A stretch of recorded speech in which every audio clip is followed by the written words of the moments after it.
Hello friends, નમસ્કાર. સ્વાગત છે તમારું જ્ઞાનગંગા ચેનલમાં.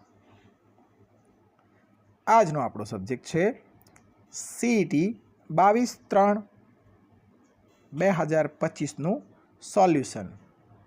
તો વિડીયોને શરૂ કરીએ તે પહેલાં જો ચેનલ પર નવા હોય તો ચેનલને સબસ્ક્રાઈબ કરવાનું ભૂલતા નહીં. જોઈએ પહેલો પ્રશ્ન મિત્રો પૂછાયો હતો તમારે, select the correct spelling caterpillar. એમાં ઓપ્શન બી સાચો જવાબ છે. પ્લુરલ ઓફ બટરફ્લાય તો છેલ્લો ઓપ્શન ડી બટરફ્લાઇઝ, વાય નીકાળીને IES લગાવવાનું હતું. ત્રીજો પ્રશ્ન છે select the odd word khokho, kabaddi, chess, football.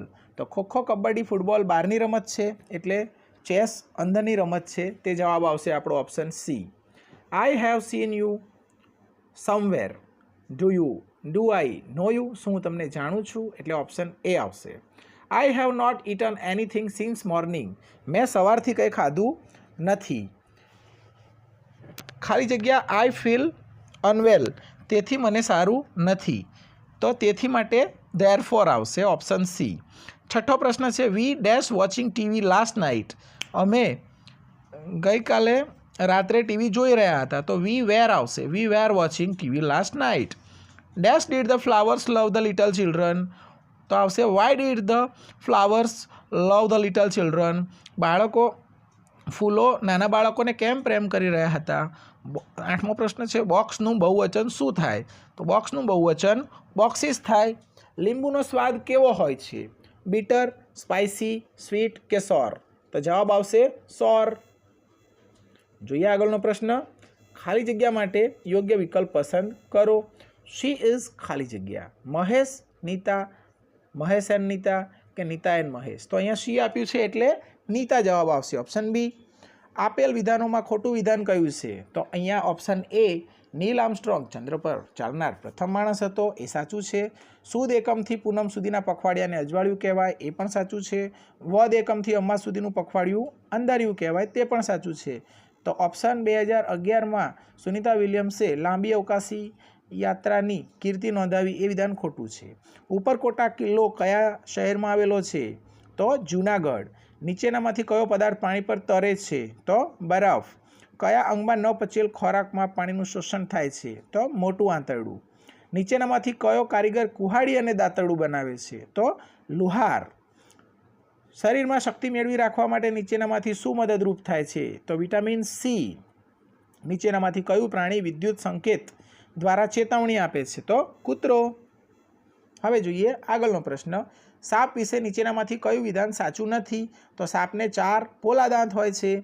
શિકારી છોડ તરીકે જાણીતો છોડ કયો છે, તો કળશપર્ણ. 20મો પ્રશ્ન એ તમારે જાતે કરવાનો રહેશે. નીચેનામાંથી કયું વજન સૌથી વધારે છે, તો જુઓ 100 × 4 એટલે 400 ગ્રામ થશે. 100 ગ્રામના 4 વજનિયા, 150 ગ્રામના 3 વજનિયા એટલે 450 ગ્રામ થશે. 200 ગ્રામના 2 વજનિયા એટલે 400 ગ્રામ. તેવી જ રીતે 50 ગ્રામના 8 વજનિયા એટલે 400 ગ્રામ, એટલે ઓપ્શન બી એ સાચો જવાબ છે 450 ગ્રામ.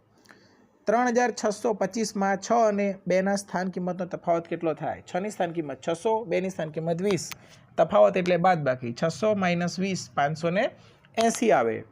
25 વ્યક્તિના જૂથમાંથી દરેક વ્યક્તિ દર મહિને 40 રૂપિયા જમા કરાવે છે, તો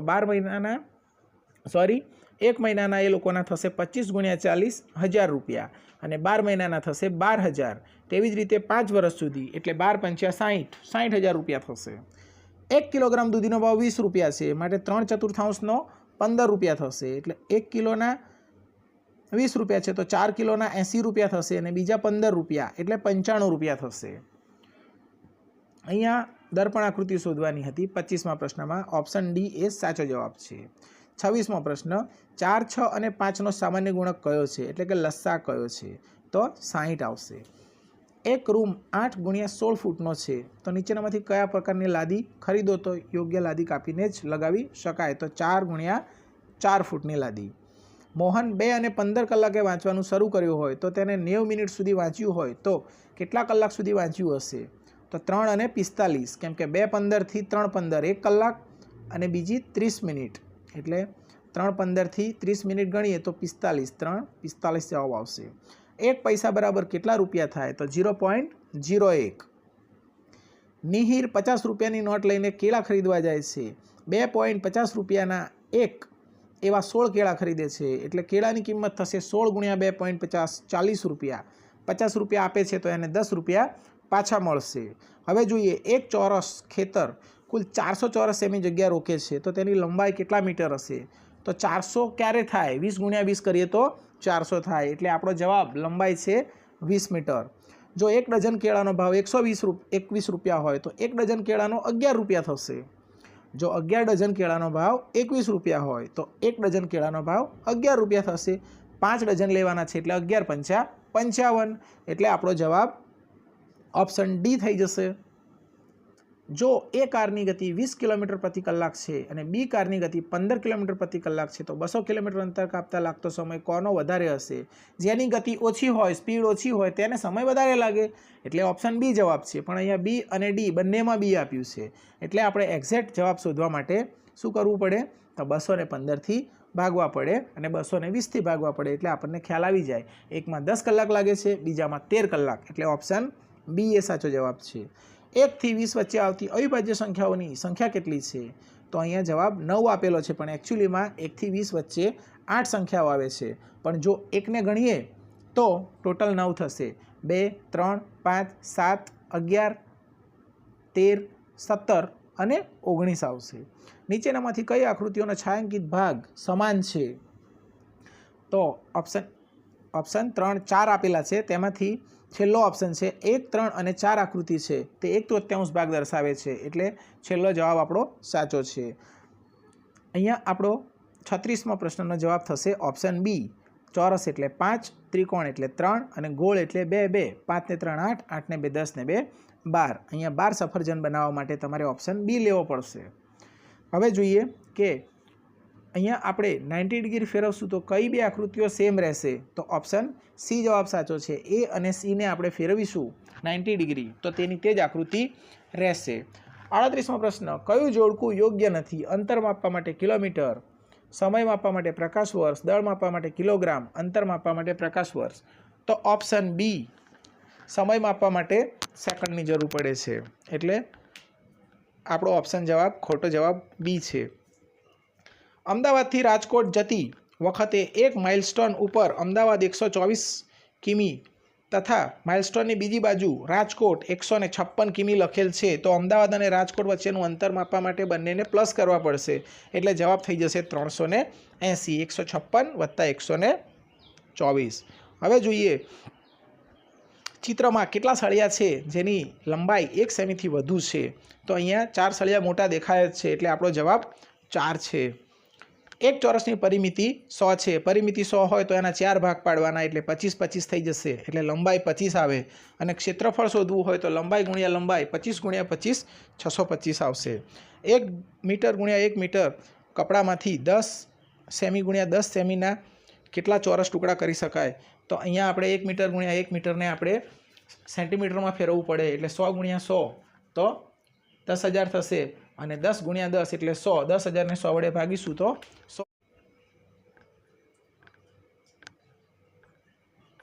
તો હવે જોઈએ 43મો પ્રશ્ન. એ બરાબર 1, કે બરાબર 11, PAR બરાબર 35 લખેલ છે તો PAR કે માટે શું લખી શકાય? PAR 35 અને કે 11 એટલે 35 ને 11 46 થશે. રમેશે 20 રૂપિયા કિલોગ્રામના ભાવે 60 કિલોગ્રામ કેરી ખરીદી. એટલે 60 કિલોના એને 1200 રૂપિયા ચૂકવવા પડ્યા હશે. 20 ગુણ્યા 60 એટલે 1200 રૂપિયા. રમેશ કેરીમાંથી રસ કાઢે છે 1/3 ભાગ થઈ જાય છે તો આપણે 60નો 1/3 ભાગ એટલે 20 કિલોગ્રામ રસ બને છે. 1 કિલોના 100 રૂપિયા લે છે તો 20 કિલોના 2000 રૂપિયા થશે. એટલે એણે ખર્ચ્યા હતા 1200 રૂપિયા અને મળ્યા એને 2000 તો 800 રૂપિયા એને નફો થશે. 5 દિવાસળીની મદદથી જો બંધ આકૃતિ બનાવવામાં આવે તો બંધ આકૃતિમાં ખૂણા કેટલા હોય? તો જવાબ આવશે 5 ખૂણા હોય. છેલ્લે આકૃતિ મેં બનાવેલી છે, તમે જોઈ શકો છો, પંચકોણ. ઘડિયાળનો એક કાંટો 12 અંક ઉપર હોય અને બીજો કાંટો કોઈ અન્ય અંક પર હોય તો તેવા સંજોગોમાં કાટખૂણા બનવાની શક્યતા 2 રહે છે. એક 9 વાગે કાટખૂણો બનશે અને એક 3 વાગે બનશે. અહીંયા આકૃતિઓ આપેલી છે 47મા પ્રશ્નમાં, તે બંનેની પરિમિતિ સરખી થાય છે મિત્રો. છેલ્લો 48મો પ્રશ્ન છે, ચોરસ આકારમાં ચેસબોર્ડમાં 5 સેમી ચોરસ સેમી ધરાવતા એક એવા 8 ખાના આડી હરોળમાં હોય તેવી ચોરસનું ક્ષેત્રફળ કેટલું થાય? તો 5 × 8 કરીએ તો 8 × 5 = 40 એટલે 400 ચોરસ સેમી જવાબ આવશે. હવે જોઈએ આગળનો પ્રશ્ન. અહીંયા આકૃતિ આપી છે, તેમાં તમારે આકૃતિમાં દર્શાવ્યા મુજબ ખેડૂતને ખેતરમાં શાકભાજી રોપેલ છે, તો ટામેટાં કેટલા ભાગમાં રોપ્યા છે તે દર્શાવવાનું છે. તો અહીંયા 3 ભાગ ટોટલ 9માંથી 3 ભાગ એટલે 1/3 થશે, કેમ કે 3 તરી 9 થાય. 1/2, 2/4 અને 8/16 એ સંખ્યા સરખી છે એટલે ઉપર 8 આવશે. નીચે 4 ને 4 વડે ગુણો તો 16 આવે, એટલે ઉપર બી 2 ને 4 વડે ગુણવા પડે. એક ત્રિકોણાકાર ખેતરમાં જેની બાજુ 3 મીટર, 4 મીટર, 5 મીટર છે, તેની ફરતે વાડ બાંધવા કેટલા મીટર તાર જોઈએ? તો ત્રણેયનો સરવાળો કરો તો જવાબ આવશે 12 મીટર. પ્રથમ 5 અયુગ્મ સંખ્યાઓનો સરવાળો કેટલો થાય? 1, 3, 5, 7, 9નો સરવાળો 25 થાય. કુલ 339 પેન્સિલ એ રીતે વહેંચવાની કે દરેક વિદ્યાર્થીના ભાગે 4 પેન્સિલ આવે, એટલે ભાગાકાર કરવાનો. 4થી કરો તો જવાબ આવશે શેષમાં 3 પેન્સિલ વધશે મિત્રો. જોઈએ 54મો પ્રશ્ન. 1 કિલોગ્રામ સામગ્રીમાંથી 32 લાડુ બને. એક ખોખામાં 8 લાડુ સમાય. કંદોઈ 4 કિલોગ્રામ સામગ્રીમાંથી લાડુ બનાવે છે. 1 કિલોમાંથી 32 લાડુ, તો 4 કિલોમાંથી 128 લાડુ બનશે. અને 128 લાડુને 8 વડે ભાગીએ તો 16 જવાબ આવશે. 16 ખોખા જોઈશે. 16 × 8 = 128. જોઈએ હવે આગળનો પ્રશ્ન. 2 મીટરનું એક પેટી આપી છે, તેમાં કેટલા સમઘન સમાઈ શકે 1 મીટરના? તો ટોટલ 4 સમઘન સમાઈ શકશે મિત્રો. અહીંયા ફૂલનું એક ચિત્રમાં એક પાંખડી આપી છે અને કીધું છે એક પંચમાંશ ભાગની પાંદડીઓ દર્શાવે છે. તો ચિત્ર પૂરું કરવા બીજી કેટલી પાંદડીઓ જોઈએ? તો 4 જ જોઈએ, તો 5 પાંદડીઓ બની જાય. નીચે આપેલી સંખ્યાઓને ડાબેથી જમણે સીધી કે ઊંધી વાંચીશું કે ઉલટી વાંચીશું તો તે સંખ્યા તેની તે જ રહેશે. તો ઓપ્શન એ આપણો સાચો જવાબ છે. હવે જોઈએ 58મો પ્રશ્ન.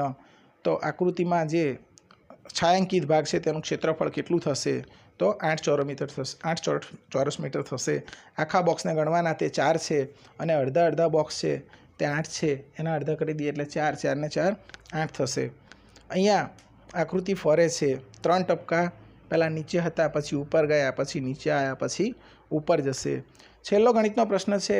અહીંયા 5 પતંગ આપી છે, એક ચોરસ અને વચ્ચે લીટી દ્વારા 5 પતંગ બતાવે છે, અને ચોરસ દ્વારા 3, એટલે ચોરસ હોય તો 3 પતંગ ગણવાની, એટલે 5 ને 5 10 ને 5 15 ને 3 18 પતંગ થશે.